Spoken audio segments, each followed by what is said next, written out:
Sunugal 24.net, l'information à sa juste valeur, c'est ici même, Sunugal 24.net. Yankhoba ginnaaw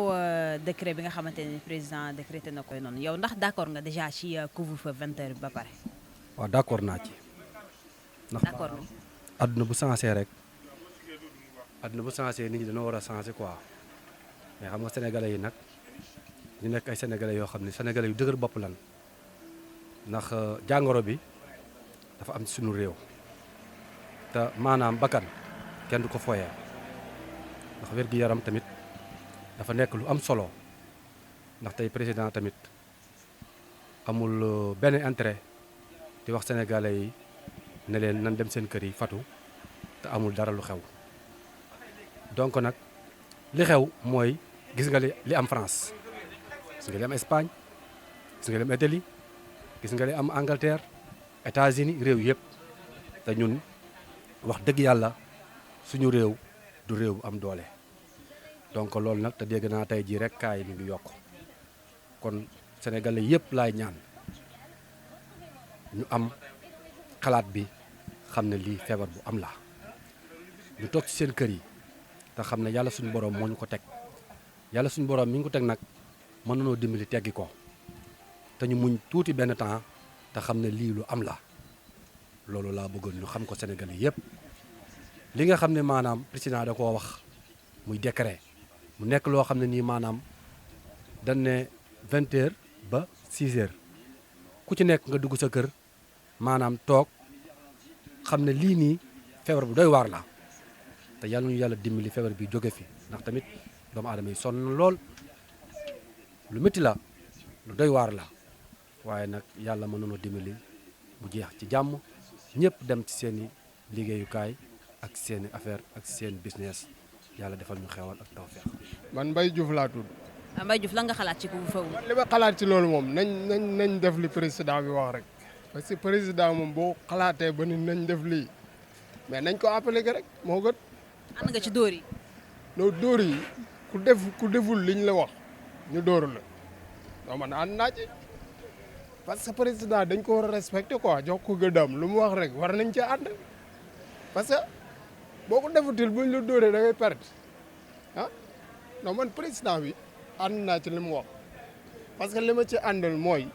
dafa am loolu boo jalgatee buñ la rayee da ngay perte ah affaire yi nañ respecté li président bi wax. mais ñi nga xamante ne dañuy wàcc par exemple 18h 19 war a egg seen kër yi ay 20h. non xoolal dafa am loo xëyee da nga war a respecté rek li ñu la def loo parce que yow bu fekkee dañ la lay wax ne la 18h ne la fekk sa gàlle non bu 6h demal nga ñibbi parce que li kii la mu xas wax moom kenn mënu koo dindee di non nañ ko respecté rek c'est bon. madame Cissé ban jàngat nga am ci couvre-feu bi président décrété. jàngat bi ma ci am de pour ñu gën a jël suñuy précaution rek parce que xam nga ne feebar ba nga xam ne noonu la xamoo ci ngelaw li la nekk kenn xamul yàlla rek moo xam kon boog foog ñu jël mesure yu ferme pour mën xeex ak moom waaw looloo waral couvre-feu bi moom d'accord naa ci. à partir de 20h le président wax am ñoo xamante ne seen liggéey c'est à partir de 18h jëm kaw ñooñu nag. waaw mooy comme ni ko sëñ bi waxee rek dañuy war a mën a teel a libérer employé yi 17h lépp war na mën a arrêté ku ci nekk war a ñibbi sa kër ndax gisoo tey jii sax ñu ngi am confronté wu ak problème mu oto il paraît que oto yi dawuñu nanguwuñu daw ndax mesures yi suñuy ministère jël xam nga donc léegi employé yi ñoom seen patron yi ñoo leen war a mën a teel a libéré 16h rek ñëpp a mën a ñibbi ndax 16h ku jógee Dakar war a ñibbi yëmbal sax di nga mën a àgg waaw pour gën a faciliter liggéey bi. Ali naka nga jàngatee couvre-feu bi nga xamante ne ni président santaane na ko de 20h à 6h du matin.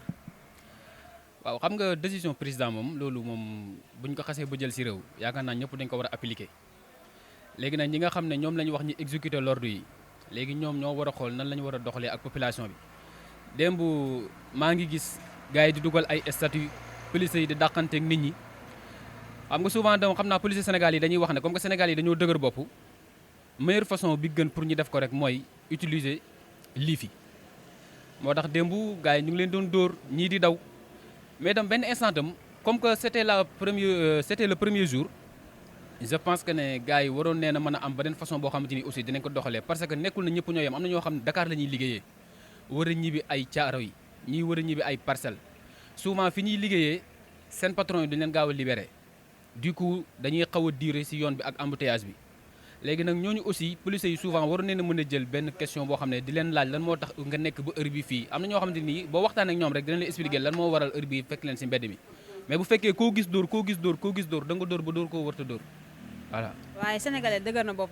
boo xamante ne yaakaaroon ne premier jour bi ñu utiliser woon méthode boobu noonu moo gënoon. waaw comme ni mu la ko waxee rek xam nga sénégalais moom am na ñoo xamante ni dañuy saboté am na ñoo xamante ni seen kër ak fi policiers yi nekk ça ne fait même pas 10 mètres mais il faut ñu génn wan policiers yi ne ñun li ngeen di dund ñun dunduñ ko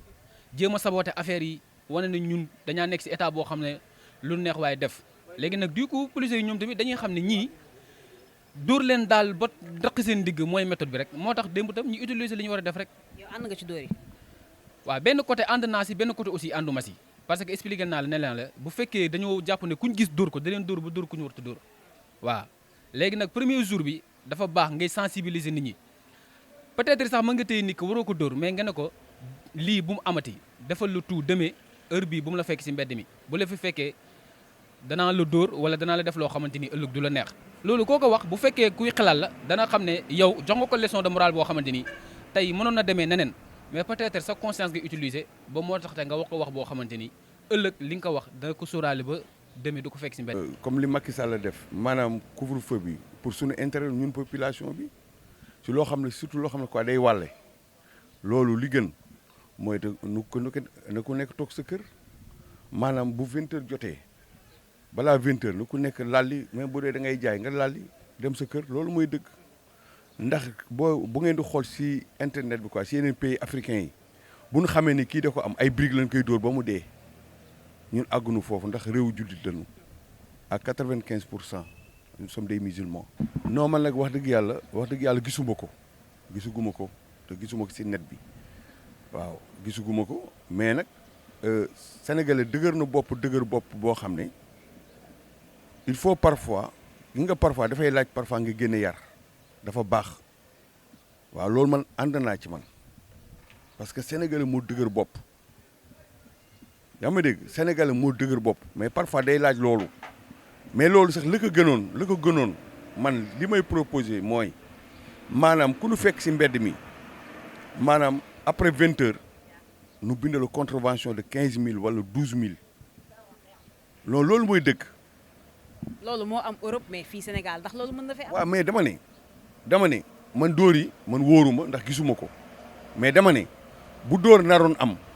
par exemple nga bind ni ko contravention bu 15 000 francs bu ëllëgee dootu ko def foofu laay waxee mais xam nga mënoo jël ñëpp Sénégal doon dëgër bopp mënoo jël ñëpp dajal leen yóbbu leen police parfois il faut loolu day am pour mu am discipline xam nga Chine boo gisee Chine actuellement affaire bi baissé affaire discipline la fii nous les Sénégalais nous sommes pas disciplinés il faut l'accepter xoolal tata yi ah dañuy fees bay tuuru xoolal léegi ak kaar yi ah loolu du dëgg du yoon foofu laay waxee Macky Sall li muy defu ko pour boppam def ko def pour la population sénégalaise ñun la koy defal kon nag nan respecté moom li mu wax ñun ñoo ngi nii ay liggéeykatu weer lañu mais dañu da ngeen di dem au chômage technique nous sommes au chômage technique pour 1 mois et demi ñoo ngi toog suñu kër fu 5 heures jot ndem tëdd di nelaw non fu 20 heures jotee diggante 8 heures ba 20 heures lépp loo wuti boo ko amulee dootoo ko am 8 heures si suba 8 heures suba ba 20 heures loo amul woon dootoo ko am nan wax li fi am waaw xam nga wax na nu ne si li Macky Sall wax dañ ne ñi xam ne guddi la ñuy liggéey dérogation dañ leen defal une dérogation ñoom ñooy dem au sous-préfecture pour xamal leen ni ñun guddi la ñuy liggéey ñu defal leen këyit su ko defee ñoom daanu mën a ñoom dem liggéeyi guddi ñoom li ñu wax c'est clair parce que am na infirmiers yuy monté à partir de 20 heures fanaan am na médecins yuy monté ji ah boulangerie am na ñoo xam ne guddi gi la ñuy liggéey pour que suba si nu mën livrer mburu foofu laay waxee na nit ñi discipliné nañu discipliner lii pour quelque temps la day jeex waaw bu ñu discipliner li nu wax li nu médecins yi sant nu def ko bul joxee loxo di ngay sal gant gis nga man samay masque yaa ngi nii ay masque laa jënd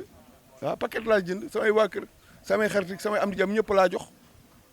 na respecté li mag yi wax. waaye ànd naa ci bu baax a baax jàngat bi mooy lu lay rey kay ak lu lay noppal kay et la différence il y a une très grande différence non bon donc je crois que man suma sañoon sax ñu gën ko wàccee 17 heures ah oui ah oui. mais liggéey bi am na si ñoo xamante ne ni ngoon la ñuy liggéey. waaw mais boo tasee sa ennemi boo doon liggéey sa génn sa kër tasee ak agresseur di nga continuer ah def naa agresseur bi moo gën a graaw agresseur boo xam ne mun na jóge ci ngelaw mun na jóge ci wàllante et tout ça les bus et fu nekk mun na fa jóge donc je crois que c'est la meilleure solution waaw oui su ma sañoon ñu dépasse sax cap bi ñu nekk nii cap couvre-feu ah oui c'est ça. d'accord ñu remarqué que aussi démb ci premier jour couvre-feu bi am na ci ñoo xamante ne nii maanaam dégguñu ndigal ba 20h fekk na leen ci mbedd bi loolu waral rek takk der yi doon leen dóor ndax ànd nga ci dóor yooyu. bon man ànduma ci dóor yi parce que c'était le premier jour bi moom loolu mënoon naa ñàkk mënoon nañu xëbal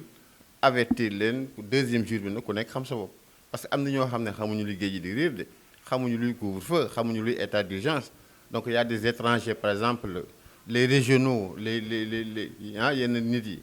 xamuñu ku xamul xamuloo donc am na ñoo xam ne xamuñu kon warul leen woon dóor man ànduma ci dóor moom waaw premier jour bi surtout. comme àndoo ci dóor yi ban méthode nga xalaat ne waroon nañu ko utiliser premier. mais premier jour bi moo doon xëbal gars yi rek comme ni ma la ko waxee noonu boo ñëwee fenn nga dàq leen kii leen menacer leen wan leen ne lii moo fi xew temps yi donc le lendemain kenn du génn waaw kenn du génn te seet tey kenn du génn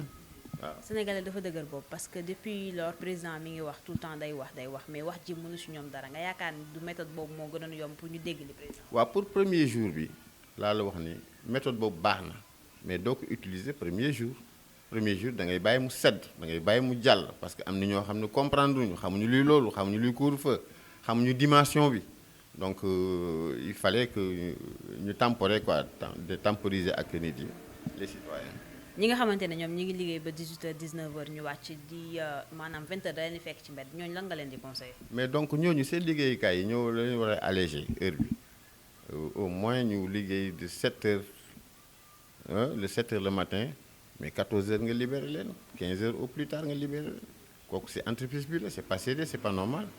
ah oui waaw ñooñu yow entreprise bi moo leen exposé voilà donc oto du am boo wàccee 18h bëgg a ñibbi Yëmbal bëgg a ñibbi Malika doo am oto donc c'est l'entreprise en question quoi. couvre-feu bi xanaa nekk loo xamante ni maanaam miti na torop ci nit ñi parce que boo xoolee affaire bi maanaam dëgg la sax benn heure bi mën nañu koo tere ndaxte lépp rek wàll kii sunu kii bi quoi mais tamit